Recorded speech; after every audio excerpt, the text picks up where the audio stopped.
Welcome to All Things Financial with Jack Driscoll. Each week, Jack takes on all things you thought were hard to understand about your finances and makes it fun, easy, but most of all interesting. From insurance to the best way to save your money and squeeze the most out of the dollars you put aside for your rainy day. And now, you have a friend in the money business. Here's your host, Jack Driscoll. Welcome back, everyone, to another edition of All Things Financial. What I wanted to talk to you about was this issue of retirement planning. What I find is this: no one has enough money, no one saves enough money, and no one thinks they can retire on time. But here's what I want to share with you, and I want to spend the show on this. I used to teach this around actually 30 years ago. It was the concept of saving money. Now, that's a radical idea. The concept of saving money solves retirement planning problems. The problem I'm having and seeing so much, it's so prevalent, is people are doing retirement planning at the time of retirement. And they'll think 5 years in advance is enough time in advance. I'm thinking, no, retirement planning or financial planning is a lifelong endeavor. If you start early enough and do it long enough, you'll find you won't have to be taking the risks in retirement that so many current retirees are having to face. It's really because they haven't saved enough. If they've saved enough money, they don't have to take all these risks. They don't have to maybe even be in the stock market or try to do all these high income guarantees and fixed income for life options. They don't have to listen to any of that. Any of those bells and whistles, the fancy things. A person that has saved more than they need can actually relax. They can actually be happy and comfortable and content knowing they could take a very low amount out of their assets, or they only have to earn a very low interest rate and it's still enough. Why? Because they might have saved 2 or 3 times more than what they need. You'll say, that's impossible, or that's, you don't understand, but I do. I've dealt with families for 40 years. Young families, old families, all generations. And here's what I'm here to share with you. No one's saving money. Everyone's spending everything that they make. Now, when I say that carte blanche statement, there are exceptions to both of those rules. No one's saving any money. And you'll say, well, yes, we are. We're putting money aside in the 401k. And others will say, yes, we are. We're truly saving 10% of our income or whatever. So you'll prove me wrong in the exception of the rule, and that's wonderful. And when I say no one's saving any money or no one's saving enough money, that's the rule that I'm finding. But with every rule, we're looking at 95% of the rule and 5% are the exceptions. What I want to do is change that around, that everyone is saving money and everyone is saving enough money. So I want to change the rule around to 95%. Have started early, started young, saving over a long period of time, and it'll soften the risks you have to take in retirement because you have an under amount of your savings. You're under withheld and you're underfunded. So here's the issue. Number one, what I'd like to ask and petition everyone is, wherever you are in life, whatever stage you are, why don't we try just a 1% rule? Now, the rule I'm shooting for is 10%, but why don't we try just a 1% rule? Here's what I'm asking. Wherever you are in your savings and wherever you are in your life journey, whether you're 20 years old, 16 years old, 60 years old, or 80 years old, wherever you are, I'm petitioning for you to just say, I'll do without an additional 1% of whatever my income or my pay is. So wherever you are, I'm just saying set aside 1% and live without it. Do without it. With that means if you have a $50,000 salary combined with you and your wife, and that's $4,500 a month, and I'm looking at the gross, and I do want you to look at the gross. You could do it either way, but everything that you earn, everything that's withheld from that, the only thing I might not count is maybe taxes, because you'd have to think that money was never yours to start. But everything else, your 401k deductions and things like that, no, they're deductions by choice. So I would say even if you want to do it this way, whatever your paychecks are, let's work with the net. And that means whatever you get in your paycheck. Let's just work with that to keep it simple. I just want you to set up a fund somewhere, a savings account, direct deposit, something direct, that every time you get a pay, or every month if you want to do it that way, you're setting aside 1% of it and not spending it. I don't mean paying all your bills and the 1% that's left afterwards. So if you're in a 401k, all I'm asking is up the contribution by 1%. Whether they match or not is not important. So when we're talking $4,500 a month for this example, let's say, we're only looking at, 1%, not 10%. I'm not looking at $450 a month to live without. I'm looking at $45 a month maybe to live without, which is only about $11 a week, which again is only about $1.50 a day. So here's what I'm asking everyone to do. I'm asking everyone to start toward a goal. Change something. Start early. Save long. And what I'm looking for is I established a 401k plan about 3 years ago in a company. That, as you know, is an automatic savings plan. And what happens is you as an employee elect to withhold a portion of your pay and not be taxed on that portion of your pay. It goes straight into a savings account. And sometimes there are mutual fund accounts inside those 401ks, and you have different choices, and you might get confused. And if you get confused, you might not do it at all, which is the worst mistake. Some people will ask me in these 401ks or mutual funds or anything that you go into, when they're not saving any money now, they're saying, well, I might put money in there and then lose it. And I don't want to lose money. And I'll ask them, and I'll ask you too, if you're not doing any savings now, whether it's in a 401k or anywhere else, and you start to save and you lose the money, what's the alternative? You're not saving now, and you're not having anything left in your checkbook at the end of the month. So what are you doing with it? You're splurging it or spending it. You're losing it. So it's getting lost anyway. No matter what you put into the investment plans, the 401k plans, or even set aside into the bank and the savings account, whatever you have left over is more than you have by not saving. So that risk argument just doesn't hold water when we're looking at money that if it's not put in there, it's blown somewhere else, lost, and you don't even know where. So even if you put $1 in and you lose 50 cents of it, and you still have 50 cents later, you're still better off by 50 cents. So don't fear that too much. Now, when we get to that and we up this 1%, I installed this 401k plan about 3 years ago.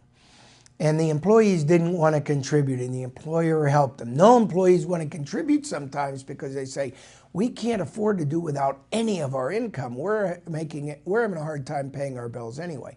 Well, I'm here to share with you that without 1% of your pay, you'll have just as hard a time paying your bills. It doesn't get easier or harder by 1%. So do yourself a favor, pay yourself first. The rule is pay yourself first in financial planning and saving, because retirement is coming. College funding is coming. So when we look at you not having enough assets or account size to get your kids through college. What do you think's causing this loan crisis today, folks? Nobody's talking about it. What do you think's causing it? When children were born, we didn't start savings accounts that said, and we all heard the stories and thought they'd be too high, it's going to cost $100,000 or $150,000 to put your kids through school by the time they're age 18. And everybody said, well, that's impossible, so we did nothing. And then when college time came, and it did come, so by doing nothing didn't prevent the college nightmare from coming. It came. And when the kids were ready and they worked hard in school and they wanted to go to college, yeah, we found a way. And you know how? We put loans on the backs of the kids, and sometimes on the backs of the parents who are now 60 and 65 with mortgages on your homes. Why? It all goes back to when you were in your 20s and your 30s. You didn't start saving, you postponed, you procrastinated, you hoped it would never come. You said you were so tight on your bills you couldn't afford anything. But guess what happened all along those years? You got pay raises. You didn't do anything effectively with those pay raises to help solve this problem. So even if you could afford no savings back then you get your 5% or 2% pay raise. Guess what you did not do? You did not set aside the pay raise and keep your budget as tight as it was before. You decided to loosen up your budget, then benefit then and suffer later. So my suggestion to you is when you pay off a car loan, when you pay off a credit card loan, save that money that you just freed up. You have a $50 a month credit card bill and you paid it off. Save that money. So when you start thinking about this and you're trying to accumulate dollars like a snowball, you need to start having the mind awareness. When you get a tax refund, stop spending those. That's not money from the government. That's money that was taken out of your pay that should have been in your income, that should have been put to use for your future. You're blowing it unnecessarily and you're going to pay for it later. Ask any retiree now.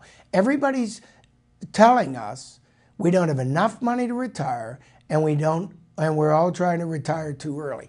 Most people don't have enough money to retire. That's why they're flocking to these 6% and so guaranteed income for life. And that's why they're doing that, because they don't have enough money, so they're trying to ramp up the income. Otherwise, they won't be able to retire, or worse yet, won't be able to retire early, which is what they really want to do, which is probably the biggest mistake many people can make. So I need everybody to back up here. Be responsible. Start setting aside savings for yourselves. Start doing without little bits now along the way that you won't notice, so that you don't get hit with the big wallops later on a $100,000 college loan that you have a mortgage going into your own retirement because you didn't plan early. So back to this 1% rule. It's really a 10% rule. Pay yourself first. What I want you to do at the beginning of every month, at the beginning of every pay, jump that savings up 1%. If it's in a 401k, it's easy. If you're not participating, start participating.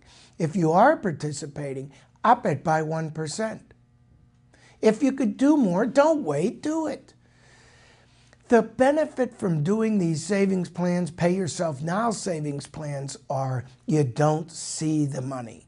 The reason most savings plans fail or never start is because you see the money. Once you see the paycheck, it's really hard to move $45 or $1.50 a day even out. But if you never see the money because you set up an automatic withdrawal out of your checking account into a mutual fund plan, and yes, folks, you could start mutual fund plans or bank savings plans into savings accounts for as little as probably $25 a month. So do it. Some of them might be $50 a month. Whatever they are, they're cheap. And you can start an automatic savings plan that you never see the money. You never see it transfer. It automatically transfers out of your checking account once a month. You could do it on the 1st of the month or 15th or whatever you want to do. But what happens is you're not seeing the money. You're starting to save money, put some money aside. The key is the action, not the results, but the action. So you set aside a habit and you just do it once and it automates itself. So it's not like you have to build a habit every month that you have to remember to save, which would be a good habit. But it's a habit otherwise where you're starting something, you fill out a card, you fill out an application, and then you automate that decision over and over again every month. So it's the 1% decision. And the next year, you won't notice the difference. Things will be just as hard as if you had that 1%. And what happens with that 401k plan that I installed about 3 years ago, we just closed down that plan because of retirement of the owner. One of the employees saw they had $8,000 in their plan and they said, oh my goodness, where did this come from? But guess what else they said? Oh good, I really need that money right now. Oh my goodness. And there they go. So they kill the plan that was automated for them, succeeded in spite of their bad habits, and then when the money became available, their bad habits are going to trump that plan and dissolve that benefit. So our habits are our own worst enemies sometimes. That's why we want to automate this thing. So in your 401k, you up it by 1%, you never think about it again. The next year, what I just said is going to prove itself out. You didn't notice. Things are just as hard as they were the year before. And I want you to do it again. I actually want you to do it every year forever, but you can't and you won't because that math won't work after a while. So the rule I look at is this. If a person out of money that was already taxed, all of it's already taxed, then set aside 10% of their take-home income over at least 30 years, so if you start young enough, you could possibly have enough to buffer a retirement which would otherwise be very fragile, very limited, and underfunded to an overfunded retirement where you might be in a level of comfort and not have to take risks in retirement because you're taking your risks and suffering in little bits every day and every week all along the way so you don't have to suffer later. That's the rule that we're seeing. Nobody is saving money and nobody is saving enough. That is what's causing our college funding and our college debt crisis. That is what's causing our probably what caused the mortgage crisis, although I haven't studied that. And that is what's causing our here to come retirement crisis. Why do I say retirement crisis? Because people are banking on that they'll have enough to retire and they're retiring early. 62, even 65 is probably early right now. The normal Social Security retirement date is age 66 and a half to 67 for most people. Listen, folks, when Social Security was passed, originally created, Social Security normal retirement date, only retirement date, was 65. Guess what the life expectancy was when Social Security was passed? The average life expectancy was age 63. We've evolved to the point where the average life expectancy is age 85, and I know many families, and you do too, that have family members living into their 90s and even up to 100. How in the world are we supposed to plan and expect that that's going to be enough money that whatever we had at 60 to last us through our 90s when we never see another dollar? Whatever we take into retirement, once we stop our paycheck, is all we'll ever have. And it is supposed to last us for another 30 years or 35 years? Come on, folks, that defies logic. Everybody in retirement wants to retire early. They can come up with as many excuses, and so can you. as you want. I want to enjoy it while I'm early and while I'm healthy and while I'm young enough and while I'm this. You could say whatever you want. But I'm telling you, you can enjoy a very, very nice lifestyle while still working through age 67 and have enough money and pile all that money in and use it as catch-up money and make sure you're secure in retiring. But the other thing you can do is follow my 1% Pay Yourself First plan early in life, and your 10%, which is what we're trying to build up to, of after-tax money. So 10% means 15% withdrawal rate in a 401k, because you'll still owe taxes on that, or 10% after that. You could start at any stage in life and make this work. You could be 50, 55, 60, it doesn't matter. You could be 10, you could be 20, it doesn't matter. You need to follow these rules. Number one, the 10%, you pay yourself first. Number two, when you pay off all your credit cards and mortgages, even later in life, you take those savings, those money savings, and you begin banking them. You begin saving them. You begin accumulating them and not blowing them. Don't let them come into your current budget. When you get tax refunds, when you get a bonus, when you get a discount at a store for a coupon, first off, don't shop in stores. That's one way to blow all your money.